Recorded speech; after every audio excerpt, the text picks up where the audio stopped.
আসসালামু আলাইকুম প্রিয় শিক্ষার্থী, আপনারা যারা বোর্ড চ্যালেঞ্জ করেছেন রেজাল্ট প্রকাশিত হবে রাত পোয়ালেই আগামী 11 জুন মঙ্গলবার আপনাদের রেজাল্ট প্রকাশিত হবে। আপনারা যারা বোর্ড চ্যালেঞ্জ করেছেন রেজাল্ট প্রকাশিত হবে, তো অবশ্যই আপনারা রেজাল্ট পাবেন কি করে সে বিষয় নিয়ে আজকে কথা বলবো। রেজাল্ট পাওয়ার ব্যাপারে কিভাবে পাওয়া যায় সে বিষয়ে আমার বেশ কয়েকটি ভিডিও দেওয়া আছে, সেগুলো দেখে নেবেন। নয়তো আজকে যে প্রসেসের কথা বলবো সেটা একটা অতি গুরুত্বপূর্ণ প্রসেস, যে প্রসেসে আপনার খুব সহজেই এখান থেকে আপনি রেজাল্টটা পেয়ে যাবেন। প্রিয় শিক্ষার্থী, আপনারা যখন বোর্ড চ্যালেঞ্জ করেছেন তখন কিন্তু আপনাদের একটা মোবাইল নাম্বার দেওয়া লাগতো।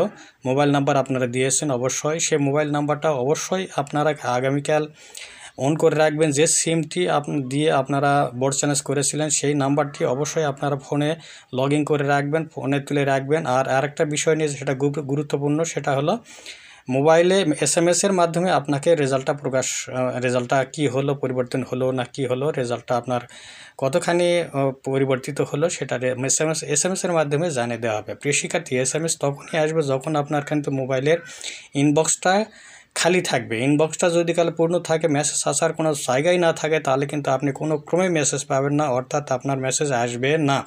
তাহলে কি করতে হবে, আপনাকে অবশ্যই মেসেজের ইনবক্সটা খালি করে রাখতে হবে। আর আজে বাজে যতগুলো মেসেজ আছে সবগুলো মেসেজকে ক্লিয়ার করে দিয়ে ডিলিট করে দিয়ে যেগুলো গুরুত্বপূর্ণ মেসেজ সেগুলো অবশ্যই রেখে বাকিগুলো সব ডিলিট করে দিবেন। তাহলে মেসেজটা আপনাদের খুব সহজে ঢুকে যাবে, তাহলে কিন্তু রেজাল্টটা মেসেজের মাধ্যমে আপনারা পেয়ে যাবেন। প্রিয় শিক্ষার্থী, মেসেজ না আসার অনেক কয়টা কারণ থাকতে পারে। আপনি যে এসএমএসটা যে মোবাইলে নিতে চাচ্ছেন সেখানে সিমটা তুলে রাখেননি, অথবা সিম তোলা আছে কিন্তু ইনবক্সটা পূর্ণ হয়ে আছে, যার জন্য আপনি মেসেজ পাবেন না।